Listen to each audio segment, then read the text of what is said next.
Hello horror hereticals, you are watching another episode of Asian Trips feature when KK will do review of 3 horror offerings from Asia stem from the past to the present. After doing reviews on the Ghost Whisperer trilogy and the Art of Devil franchise, KK is still high on Thai horror, and I have the good fortune of catching up 3 Thai horror movies that were released late last year to early 2026. We begin with Kingkaew from director Ekachai Srivijay, who wrote the screenplay with Ratanapong Wanla. The story was inspired by Kingkaew Losongnam, the second female death row inmate in Thailand to be executed by firing squad. Upon reading up about the case, the real Kingkaew had conspired with her boyfriend to kidnap the son of her employer in 1979. It will certainly not be written in this plot of the movie. This fictitious version of Kingkaew was a much tragic personification and less sinister in nature. From the onset, we saw that Kingkaew was being constantly lambasted by her employer Wanla to a point that she might have snapped. Her predicament was witnessed by a sketchy customer of Wanla's store, and he charmed Kingkaew to provide him the information he needed, which was a devious scheme to kidnap Wanla's only son. By this point, Kingkaew was so badly beaten down mentally that she was painted like someone with low mental capacity and was submissive to others' demands. In that sense, she had unfortunately caused the poor boy to be abducted by those desperate for a quick buck. When Kingkaew had realized her young ward was in perils, she put her body on the line to rescue him from the kidnappers, but was instantly been knocked unconscious. By the time she regained consciousness, she was swamped by the law enforcement, arresting her for causing the death of the boy.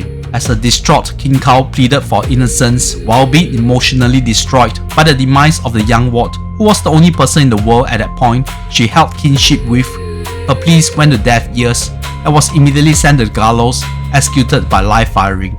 Her intense grievance was palpable even during the execution, when multiple shots failed to put her down, and soon her fury was channeled into the form of her spirit coming back to go after those who had wronged her, starting from the prison wardens. The omnipotent spirit would leave no stone uncovered, going after the kidnappers to even the judge and the law enforcement that slapped the verdict on her without giving her a sliver of chance to fight for her innocence. From the flashback, which I felt was a penchant in Thai horror storytelling, Kingkaew's doldrums started years earlier from a jilted lover who she had given everything to, leading her to be mired in the living conditions working for Wanla, the sister of a boyfriend, an aspiring lawyer who was set up to marry the only daughter of a respectable judge.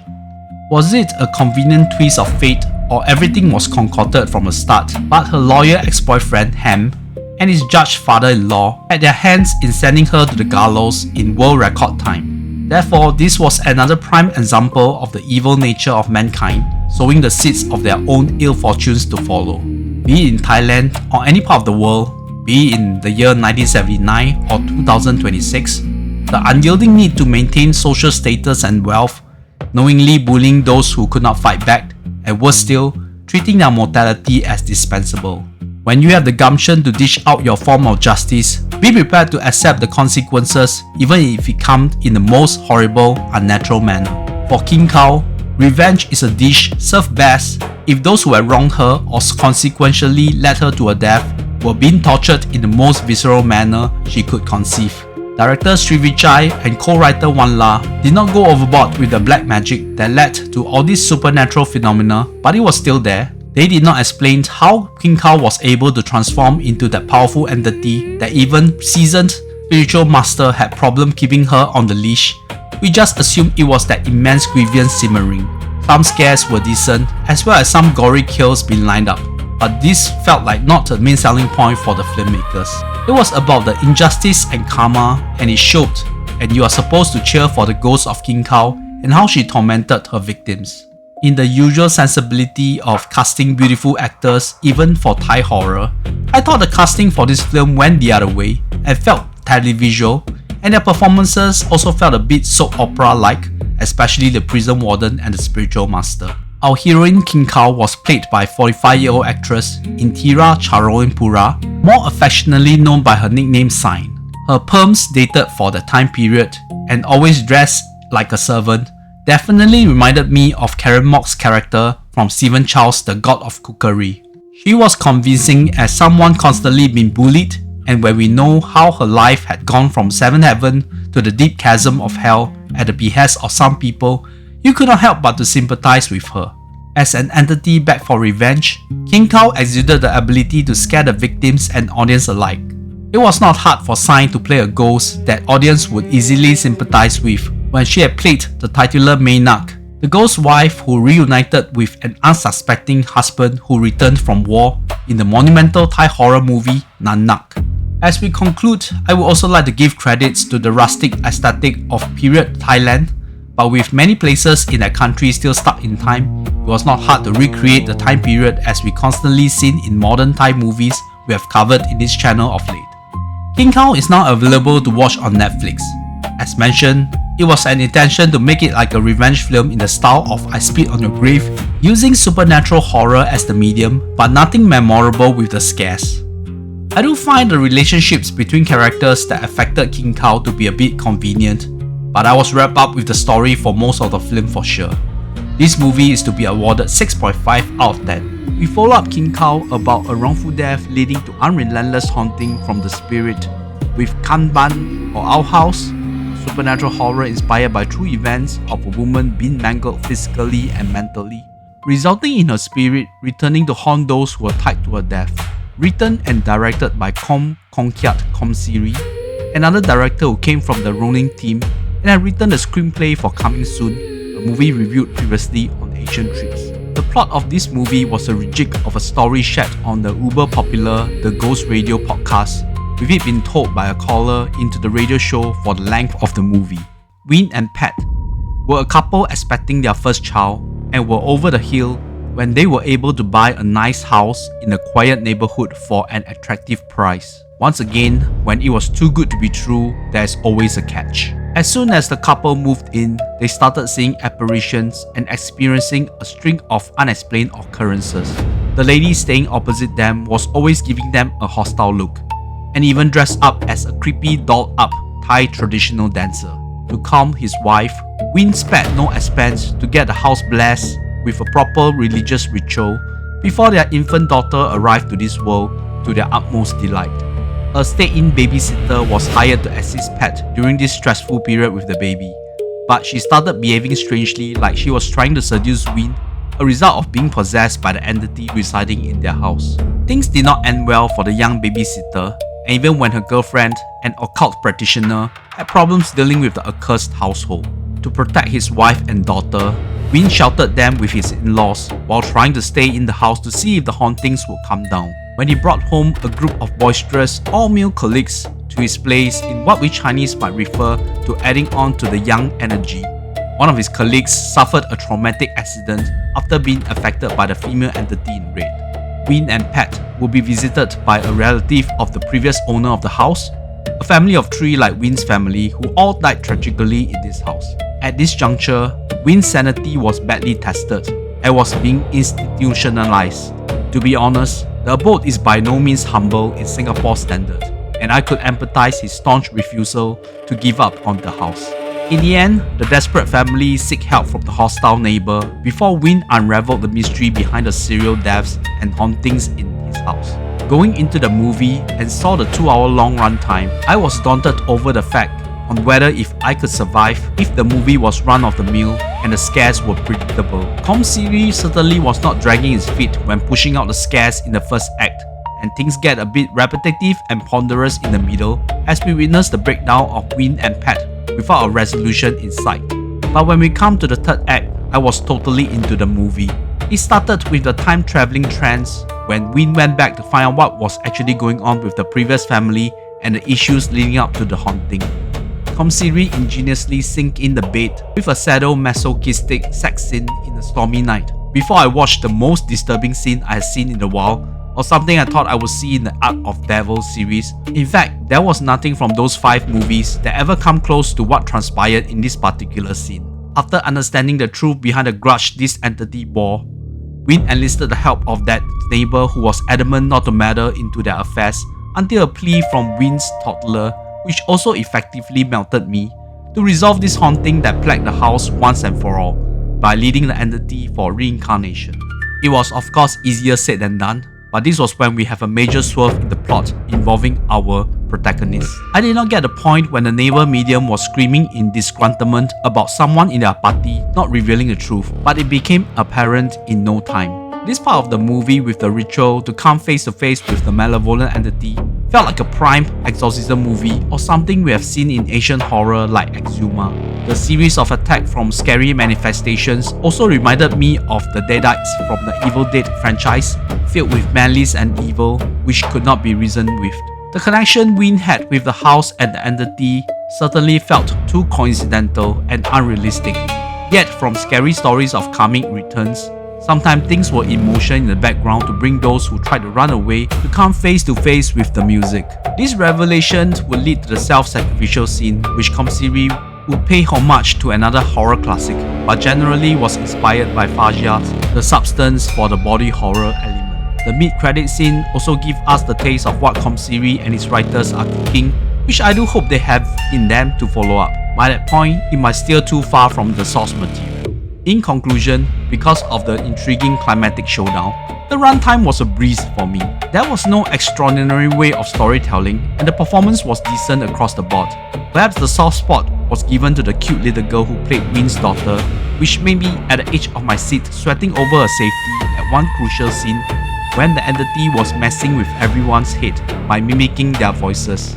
When I saw the trailer, I thought this was another haunted house movie from Thailand, which 2023's Home for Rent from Sopong Sarapisit would be a better choice. Kang Baan would be a Thai horror I would strongly recommend to anyone who wanted a supernatural horror from this region. I'm awarding the movie a strong 8 out of 10. To conclude this Asian Trips feature, we have another film available to stream on Netflix with Omukade from directors Charlie Quilimongkon and Pakpun Wongjinda, with a screenplay from Wongjinda and Matters Srinawin. This is a prequel to a 2022 movie from the same directors called Creepy Crawly or Nung Roi Ka. The story entailed the Japanese mythology of a monstrous man-eating centipede which is so gargantuan it can wrap around an entire mountain. By contrasting an Asian painting with a visual of a mountain, the filmmakers was not hiding the fact that Omukade had its presence in the cavernous mountain in the Thai-Cambodian border during the Second World War. While the Thai kingdom was not occupied by the Japanese Imperial Army in that treacherous time, the army would force the local villagers to build the death railway with the prisoners of war under excruciating conditions. Meanwhile, young nubile Thai women were forced to saturate the sexual needs of the soldiers.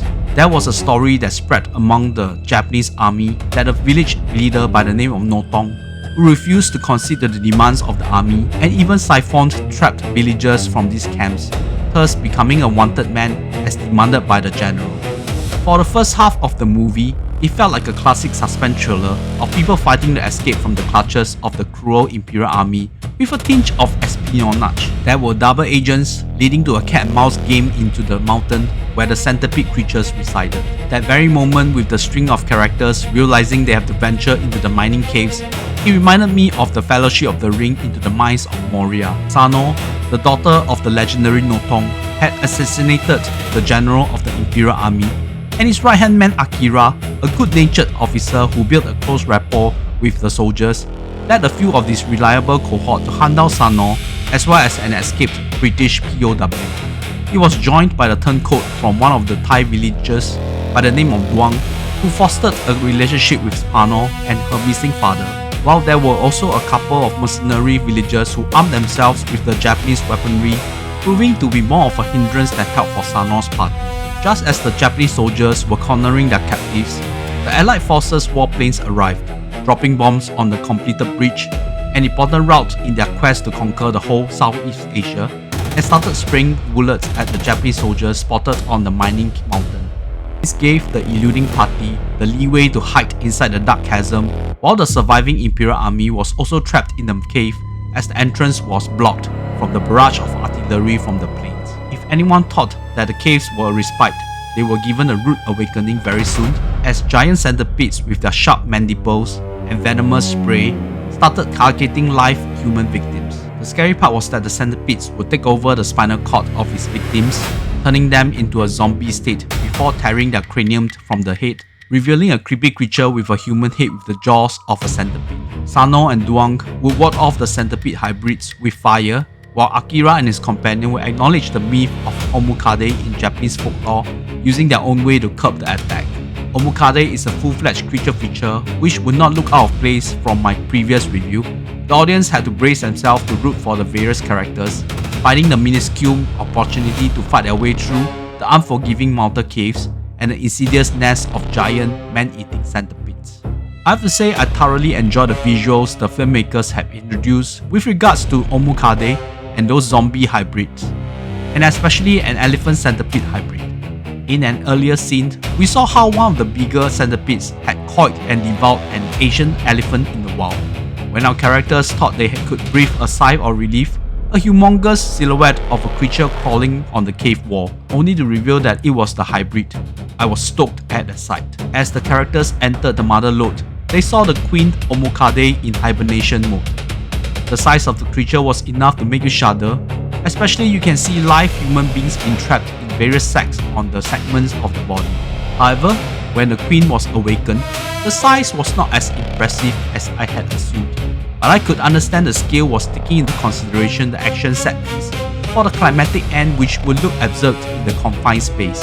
It was notable the lead actress playing Sano, Narilia, was the same actress who played Ming, the daughter who was badly possessed in The Medium. She gave such an unforgettable performance in that movie, going all out with what the character Ming entailed in the plot. As Sano in this movie, she showed valiance, but otherwise was as bland as other characters. Omukade, which used a Japanese mythology to tell a tale of hardships affluent in Thailand and many neighbouring countries under the occupation of the recalcitrant Japanese Imperial Army during the Second World War, was definitely a nice change from vengeful spirits coming for the lives of others. I am awarding Omukade a 7 out of 10. Evidently, there is still a lease of life for horror films in Thailand, and there are still some I am hoping to catch up on from recent years.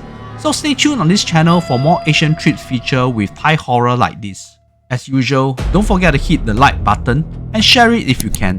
Subscribe to KK's Horror Heretics if you are new here. Do you enjoy my look into the various archetypes of modern creature features which lead into my review of Paul Oye's Kraken, Jean Gallerano and William Piscotta's The Yeti, and James Nunn's Hungry? Speaking of Nan Nak, the lead actor in the movie We Nai, Cry Butter, had a tragic story, shrouded into the unknown and unexplained. So in the next decade or so, we might see the story being told in movie form with the approval of his loved ones for sure.